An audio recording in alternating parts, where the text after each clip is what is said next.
So hello everyone 5 AM series में आप सभी का स्वागत है। देखिए सीरीज के अंदर प्रीलिम्स से रिलेटेड जो टॉपिक्स हैं उनको कवर किया जाता है। अलग अलग डिफरेंट डिफरेंट सोर्सेस में जो आते हैं उनको डिस्कस हम लोग करेंगे। बड़े ध्यान से इस सेशन को देखना है। टोटल 5 टॉपिक्स हैं। पहला topic BRICS environment meeting. Last में मैं आपको दिखा दूंगा जो सोर्स ऑफ आर्टिकल्स हैं वो क्या है। ठीक है। सो आज 20 अगस्त है। ब्रिक्स एनवायरमेंटल मीटिंग है तो इसके कुछ पॉइंट्स देखेंगे। फाइबर ऑप्टिक्स ग्लेशियर सेंसिंग ये एक टॉपिक आएगा। फ्यूगो वॉल्केनो एक टॉपिक आएगा। Agulhas leakage, plant sugar and brain revolution evolution. ठीक है। तो ये कुछ टॉपिक्स हैं। प्रॉब्लम्स में सब कैसे प्रश्न बनेंगे वो डिस्कस करेंगे। पहले ब्रीफ में टॉपिक्स पर डिस्कशन करेंगे और फिर देखेंगे कि क्वेश्चंस किस तरीके से आपके फ्रेम हो रहा है, उसको भी साथ साथ में गो थ्रू होंगे। देखिए ये जो टॉपिक्स होते हैं, क्योंकि प्रॉब्लम्स के नाम पे खाली स्पीसीज और उस टाइप की इंफॉर्मेशन बेस्ड टॉपिक्स की तरफ ही हम जाते हैं, जो कि सही स्ट्रेटजी नहीं है। इसी वजह से यूपीएससी का पेपर हमें कई बार जब हम गो थ्रू होते हैं तो डिफिकल्ट लगता है। तो अब जैसे जो भी कंटेंट मैंने आपको कराया है, लास्ट ईयर भी 35+ क्वेश्चंस आपके आए हुए थे। तो यही कारण है कि टॉपिक्स का कवरेज बहुत इंपॉर्टेंट होता है कि किन टॉपिक्स को हम देखते हैं।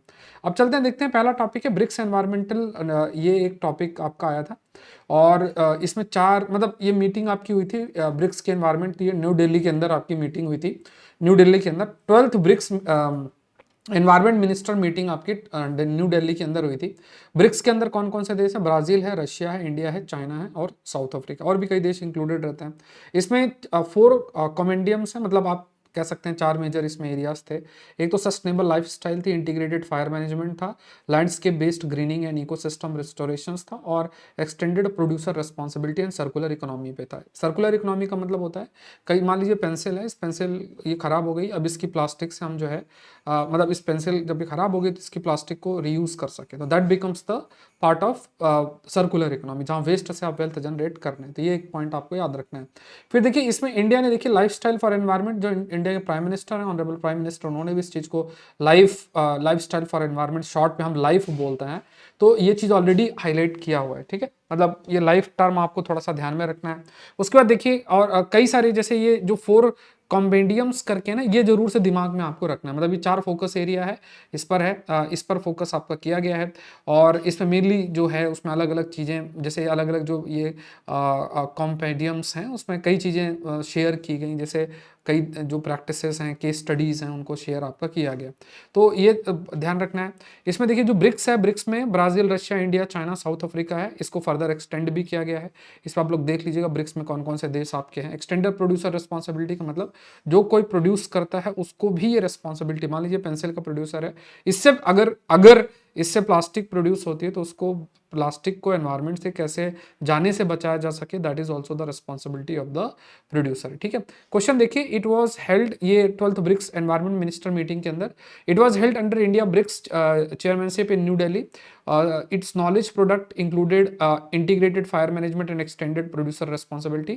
Extended producer responsibility and once the product is sold for by the to the consumer. तो गलत स्टेटमेंट है कि एक बार प्रोडक्ट सोल्ड कर दिया गया तो फिर जो रिस्पॉन्सिबिलिटी है प्रोड्यूसर की खत्म हो जाती है, तो होता ही नहीं है। तो एक्सटेंडेड प्रोड्यूसर रिस्पॉन्सिबिलिटी का मतलब ही यही है कि प्रोडक्ट की लाइफ साइकिल तक जो मतलब एक प्रकार से इवन उसका वेस्ट भी जनरेट होता है तो उसको भी खत्म करने, मैनेज करने की जिम्मेदारी प्रोड्यूसर की होती है। तो यहाँ पे आंसर 1 और 2 आ जाएगा। तो ये ध्यान में रखना, इसे फोकस ये ध्यान रखिएगा कि like integrated fire management and extended producer responsibility, ये जरूर से, जैसे जो 4 हमने कॉम्पेडियम जो देखे थे वो अपने दिमाग में आपको जरूर से रखना है। नेक्स्ट दूसरा टॉपिक देखते हैं, दैट इज ये ग्लेशियोलॉजी है। लास्ट में मैं आपको शो करूंगा। देखिए मैंने आपको यही कहा है कि हमेशा यू ऑलवेज फोकस कि जो कंटेंट होता है प्रॉब्लम्स का, उसको बहुत हल्के में नहीं लेना है। एक बार अगर उसकी सीरियसनेस को समझना है तो एक बार यूपीएससी का पेपर सामने रखिए। Geography, environment, science and technology, इसमें तीनों को मिला दीजिए तो अराउंड 40-45+ क्वेश्चन आपके होते हैं। और इनमें मेनली डायनेमिक टॉपिक्स होता है। ठीक है। डायनेमिक जो एरियाज होते हैं वहां से प्रश्न आते हैं, तो उनको ध्यान में रखना है। ऐसे टॉपिक्स आप रीड करेंगे तो आपका एप्टीट्यूड भी इंप्रूव आपका होगा। ठीक है। इसका पीडीएफ कैसे मिलेगा वो मैं लास्ट में आपको बता दूंगा।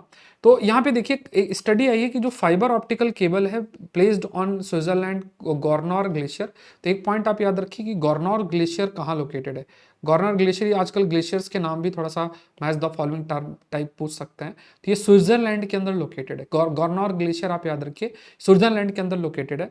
तो यहाँ पे fibre optic cable placed on Switzerland Gorner glacier mapped hidden crevasses to about 25 metre depth, internal fracture made up more than 8% of the ice volume at the test site. मतलब जो ऑप्टिकल फाइबर केबल है ना, उससे पता चला कि बड़े बड़े ऐसे क्रैक्स हैं ग्लेशियर्स में और बहुत डेप्थ में, लगभग 25 मीटर डेप्थ तक वो ग्लेशियर्स, मतलब वो उनमें क्रैक है। तो ये मैटर ऑफ कंसर्न है। अब इसमें देखिए क्या है कि इसमें जो ये ऑप्टिकल, जैसे मान लीजिए आपसे पूछा जाए कि फाइबर ऑप्टिकल केबल न्यूज़ में थी, इनका क्या एप्लीकेशन हो, और वहाँ पे एक लाइन ये लिख दी जाए कि ग्लेशियर्स में जो क्रिवेसेस हैं या जो क्रैक्स हैं उनको भी आइडेंटिफाई करने में ये हेल्प हो सकती है। तो हमें डाउट होगा तो, बट आपको ध्यान में रखना है कि हाँ बिल्कुल उसको भी आइडेंटिफाई करने के लिए यूज़ हो सकता है। ठीक है, कंटेंट मुझे देखिएगा, कंटेंट आप बताइएगा मुझे कि प्रॉपर विजिबल है, इस पर कुछ चेंजेस तो नहीं करने हैं, ये जरूर से बताइएगा। तो यहाँ पे क्या है कि जैसे मान लीजिए कि जो ऑप्टिकल फाइबर केबल, उसके माध्यम से लाइट सिग्नल्स जो है फाइबर में सेंड किया जाता है, और जो भी स्कैटरिंग है लाइट की उसको नापा जाता है और जो है मतलब मान लीजिए कोई भी सर्टन सिग्नल चेंजेस में होता है, उसके बेसिस में जो भी क्रैक्स होते हैं उसकी डेप्थ का पता चलता है। और ये हेल्प भी कर सकता है क्योंकि देखिए ग्लेशियर्स अगर मेल्ट करते हैं उनको मॉनिटर करता है, तो उस बेसिस में ये ऑप्टिकल फाइबर केबल मदद कर सकती है। तो ये एक एप्लीकेशन ऑप्टिकल फाइबर केबल का जो आपको आइडिया होना चाहिए। ठीक है, तो क्वेश्चन देखते हैं नेक्स्ट। जैसे consider the following statement regarding the fibre optic glacier monitoring, कि फाइबर ऑप्टिक के माध्यम से आप ग्लेशियर मॉनिटरिंग कर सकते हैं। एक तो देखिए seismic waves can change the pattern of light scattered back through a fibre optic cable. दूसरा, the technique can detect only crevasses already visible at the surface. गलत बात है, जो क्रिवेसेस होंगे जो ऑलरेडी विजिबल नहीं, जो पॉसिबल भी होंगे उसको भी डिटेक्ट कर सकता है। तो सेकंड अपने आप इनकरेक्ट होता है। मेन एडवांटेज क्या है कि जो भी इंटरनल क्रिवेसेस है जो विजिबल नहीं है उसको भी ये डिटेक्ट कर सकता है। तो सेकंड स्टेटमेंट गलत हो गया। First statement seismic wave can change the pattern of the light. तीसरा, melt water glaciers reaching the glacier base में एक्सेलरेट ग्लेशियर मूवमेंट। ये दोनों स्टेटमेंट याद रखना है, फर्स्ट एंड थर्ड स्टेटमेंट जो है यहाँ आपका सही हो जाता है। चलिए नेक्स्ट टॉपिक देखते हैं। फ्यूगो वॉल्केनो न्यूज में है तो याद रखना है, फ्यूगो जो वॉल्केनो है तो ग्वाटेमाला का ये फ्यूगो है, ग्वाटेमाला है, वहां पे फ्यूगो वॉल्केनो लोकेटेड है। अब इसमें वॉल्केनो है तो लोग डिस्प्लेस हो रहे हैं, तो ये सेंट्रल अमेरिका में लोकेटेड है फ्यूगो। तो ग्वाटेमाला एक देश है तो वहां पे ये लोकेटेड है। तो ये मैपिंग का आपका टॉपिक बन गया। ठीक है, और जो भी हम डिस्कशन कर रहे हैं टॉपिक पर यूट्यूब में सर्च करिएगा या कहीं किसी वेबसाइट पर सर्च कर लीजिएगा, आपको कहीं नहीं मिलेगा। ठीक है, तो ये ध्यान में रखना है, ये जो भी टॉपिक्स का डिस्कशन होता है इनको बड़े सीरियसली लेना है और ऐसे टॉपिक्स को पढ़ने की आदत डालनी है। कोशिश करिए सुबह जल्दी उठने की, 5 और 6 AM के बीच में डिसिप्लिन के साथ अगर आप इसको कंप्लीट करेंगे तो एक हैबिट बनेगी आपकी। और यही सब चीज़ें जो है आपको दूसरों से अलग करती है। आपका जो दृढ़ संकल्प कितना है, आपका एटीट्यूड किस तरीके से है अपने कंटेंट के प्रति, ये ध्यान रखना है। ठीक है, तो फ्यूगो का यहाँ पे याद रखिएगा, फ्यूगो ये कहाँ लोकेटेड है, ग्वाटेमाला में। ये फैक्ट बस याद रखना है। ग्वाटेमाला कहाँ पे है, ये ring of fire, Pacific ring of fire वाले रीजन पे आपका जो है ये लोकेटेड है। और यहाँ पे याद रखिएगा जल लहर वर्ड याद रखिएगा, पायरोक्लास्टिक है। तो ये जैसे मान लीजिए कि ये जो पायरोक्लास्टिक है तो ये क्या है, जैसे जो भी fast cloud of gas ash rock ये जो वॉल्केनो से निकलता है उनको पायरोक्लास्टिक बोलते हैं। लहर क्या है, जिसमें मान लीजिए पानी और ऐश कंटेंट और प्लस वॉल्केनिक डब्रिस वो मिल जाते हैं, वॉल्केनिक डब्रिस मिल जाता है, वाटर आ गया, उसके बाद ऐश कंटेंट आ गया। ठीक है, ये मिलके ये लहर कहलाता है। ठीक है, स्ट्रैटोवॉल्केनो मतलब जो steeped cone made up of repeated, जैसे मान लीजिए कोई भी वॉल्केनो होता है वहाँ पे इरप्शन होता रहता है, रिपीटेड वॉल्केनिक इरप्शन की वजह से ये क्या है, कोन की तरह स्ट्रक्चर बना देता है।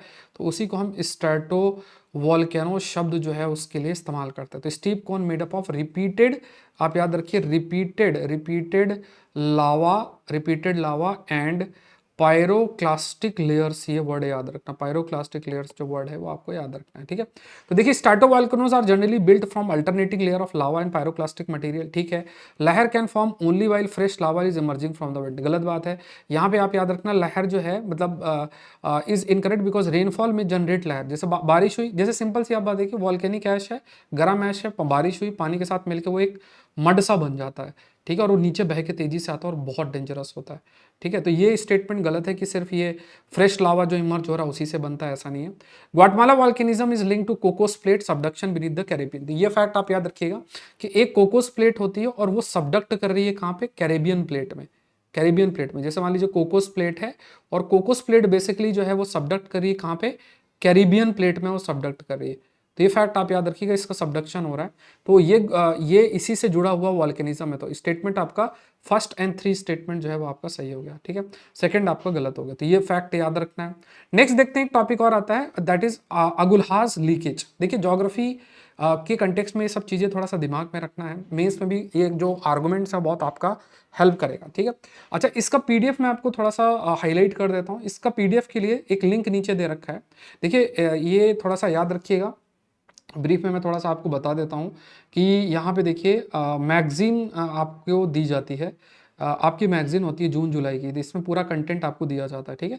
पूरा सब्जेक्ट वाइज कंटेंट रहता है, ये पूरा कंटेंट आप देख सकते हो। ये जुलाई का कंपाइलेशन है मेरे कंटेंट का, प्रीलिम्स मेंस का पूरा कंटेंट होता है, ये मंथली आपको मिलती है। तो इसमें क्या एक सब्सक्रिप्शन प्लान है, उस सब्सक्रिप्शन प्लान का आप हिस्सा बन सकते हैं, ठीक है। अगर आप you are satisfied with the video तो आप वीडियो अपना देखिए। इस सब्सक्रिप्शन प्लान में आपको मैगजीन मिलती है पूरी, ठीक है। जैसे इस बार 96 पेज की है, पिछली बार 199 पेजेस की है, तो ड्यूरेशन बेस्ड आप ले सकते हैं। इसके अलावा ये पूरा 5am सीरीज का जो पीडीएफ है वो भी इसी से आपको मिलेगा।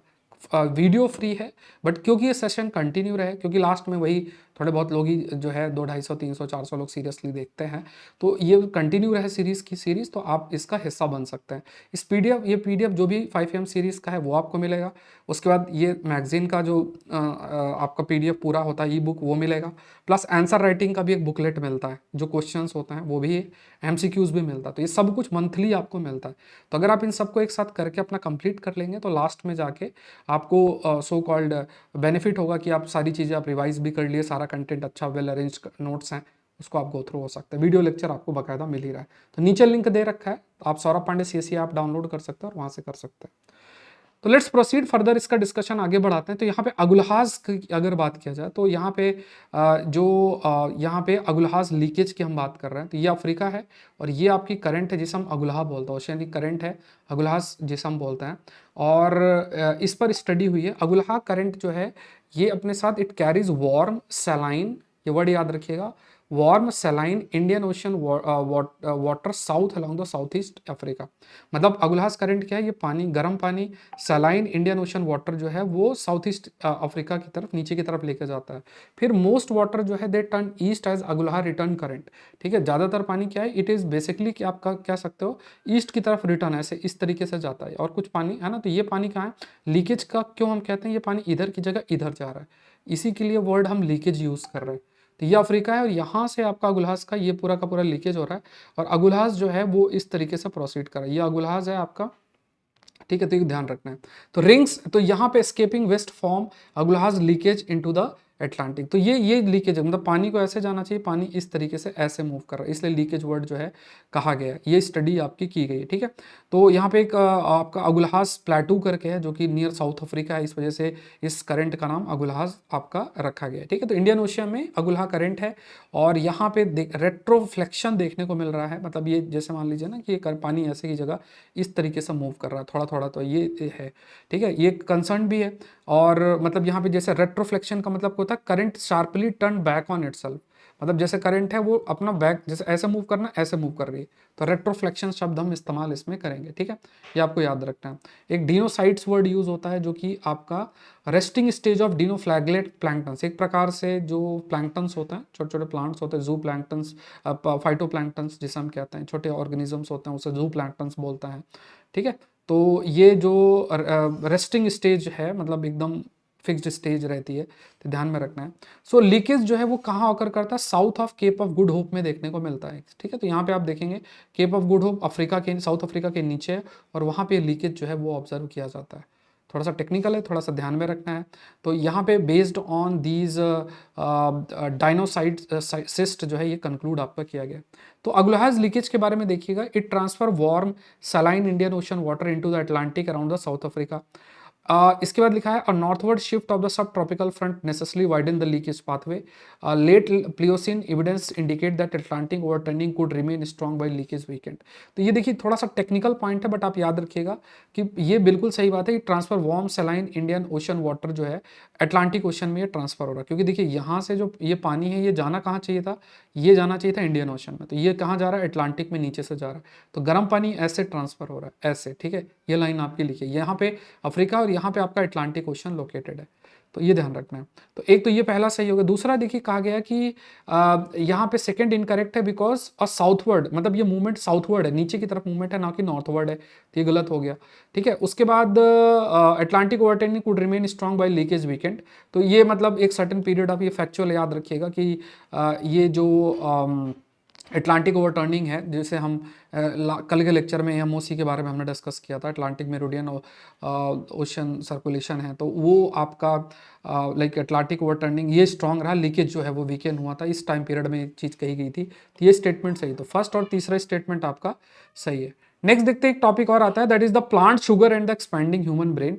तो ये एक स्टडी आई है, वो कहती है कि जो फ्रूट्स हैं, हनी है, ठीक है, जो नेचुरल शुगर फॉर्म में अवेलेबल हैं, ठीक है, तो वो हेल्पफुल है। जैसे मतलब स्टडी कहा गया कि how human ancestor met growing glucose need as brain size rose from रफली 300 gram to 1500 gram 4 million years. मतलब ब्रेन का साइज लगातार बढ़ता गया, तो किस तरीके से जो है वो बढ़ा, मतलब है ना। तो इसमें कहा गया कि जैसे ग्रेन है वो regular food much later in human evolution, मतलब जैसे ग्रेन तो पहले से, ग्रेन तो बाद में ऐड हुआ, बट अभी क्या है कि जैसे tuber, root, rhizome, fruit, honey, ये शुगर का सप्लाई किया, और इसने क्या है जो एनर्जी रिक्वायरमेंट है ब्रेन के डेवलपमेंट में, उसको मीट आपका किया। तो कहा गया कि heat and water gelatinizes starch and make it easier for digestive enzyme to act. Cooking increased glucose availability from underground plant food. Finding complement rather than reject the role of animal food. मतलब एक तरीके से देखिए, एक तो fruits हैं, हनी है, फिर उसके बाद कुकिंग है, तो इससे क्या है कि जो भी स्टार्च है और जो शुगर का फॉर्मेट है वो हमारे शरीर में गया, और वो फिर ब्रेन इनलार्जमेंट में या ब्रेन की जो रिक्वायरमेंट है एनर्जी से रिलेटेड, वो उसको मीट करने में हेल्प आपका मिला। ठीक है, तो ये आपको याद रखना है। ठीक है, तो यहाँ पे ये कुछ टर्म्स थोड़ा सा रीड कर लीजिएगा डायरेक्टली पीडीएफ से। पीडीएफ से आप बहुत अच्छे से आप आसानी से चीज़ों को रीड कर सकते हैं। ठीक है, अब जैसे यहाँ पे देखिए, glucose is the normal primary energy source used by the human brain. ठीक है, cooking generally make starch less accessible, गलत बात है। यहाँ पे टर्म याद रखिए, दैट इज जिलेटिनाइजेशन। तो heat and water open starch structure for easier digestion. Gelatinisation का मतलब है कि जो भी स्टार्च है वो, और हीट के बाद, हीट और वाटर के बाद वो जो स्ट्रक्चर है, it opens for easier digestion. तो यहाँ पे याद रखिएगा, cooking generally make starch less accessible to the digestive enzyme. तो ये स्टेटमेंट गलत है, और ऑलरेडी ये इसका उल्टा है, मतलब वो डाइजेस्टिव के लिए और रहता है। The study model included glucose demand from the brain and reproductive tissue. तो यहाँ पे फर्स्ट और थर्ड स्टेटमेंट तीनों जो है वो आपका सही है। ठीक है, आपको ध्यान रखना है। तो ये पांचों टॉपिक्स आप फटाफट इसके माध्यम से, ये टेबल है, इस टेबल का ही आप प्रिंट आउट लेकर अगर बैठ जाएंगे तो ईजिली आप इसको रिवाइज कर सकते हैं। ठीक है, और ये सोर्सेस मैं आपको बता देता हूँ। देखिए, ब्रिक्स वाला पीआईबी से है, फाइबर ऑप्टिक ग्लेशियर सेंसिंग ये physics.org से है, ये physics.org से है, अगुलहाज लीकेज physics.org से है। आप देखिए नीचे वाला टॉपिक जो है वो डाउन टू अर्थ से। दुनिया में मतलब दुनिया क्या, मतलब पूरे यूट्यूब में सर्च कर लीजिएगा, किसी के दिमाग में भी ऐसे टॉपिक्स नहीं आएंगे। ठीक है, यही कारण है कि 35+ क्वेश्चन 2026 के प्रीलिम्स में आए। इनको पढ़ते जाइए, क्योंकि बाद में ये इकट्ठा होंगे। आप ये मत सोचिएगा कि बाद में जाके मैं एक बार जो है पीडीएफ सारा एक साथ डाउनलोड होगा, वो पीडीएफ आपको मेल आएगी। ठीक है, सारी जो पीडीएफ वो आपको मेल आएगी, तो जब जिस ड्यूरेशन को आप जितने ड्यूरेशन के लिए जुड़ेंगे उस हिसाब से आपको पीडीएफ जो है वो अवेलेबल होगी। तो इसको ध्यान रखिएगा। ठीक है, तो यहाँ पे आपको याद रखना है कि करंट अफेयर का जो मैगजीन सब्सक्रिप्शन प्लान है, इसमें सब कुछ आपको, मैगजीन भी मिलेगी, ठीक है, आंसर राइटिंग बुकलेट भी मिलेगी, एमसीक्यूज भी मिलेंगे प्रैक्टिस के लिए, 5am सीरीज की वो भी मिलेगी, जो पीडीएफ है वो भी मिलेगी। तो आप सौरभ पांडे सीएसई आप डाउनलोड करके कर सकते हैं। ठीक है, तो इसको पीडीएफ के माध्यम से आप आसानी से 2 मिनट में सारा रिवाइज कर लेंगे। इसका इंपॉर्टेंस आपको पीडीएफ का पता चलेगा जब आपका मतलब 1 महीना सेशन आप रेगुलर कर लेंगे, कंटिन्यूटी मेंटेन रखेंगे। और इसका देखिए, इसको मैंने इसलिए भी रखा है कि इस एक बार आप ज्वाइन कर लेंगे तो फिर कंपल्शन हो जाएगा कि सेशन तो लेना ही, चाहे 100, 50, 200, 250 जितने लोग भी देखें, फिर सेशन कंपल्सन हो जाएगा। तो अपने लिए ही आप जो है कोशिश करें कि आप सब्सक्रिप्शन प्लान का हिस्सा बने, आपको अच्छा कंटेंट भी रहेगा, और I will also get the support, जिससे कि जो भी लॉजिस्टिक सपोर्ट है कि आपके लिए कंटेंट अच्छा और प्रिपेयर हो, अच्छा अरेंज हो, बढ़िया पीडीएफ बने, और आपका भी जो एग्जामिनेशन में बेनिफिट हो। मिलते हैं नेक्स्ट सेशन में। Thank you everyone, thank you. Session को लाइक बटन जरूर से प्रेस करें।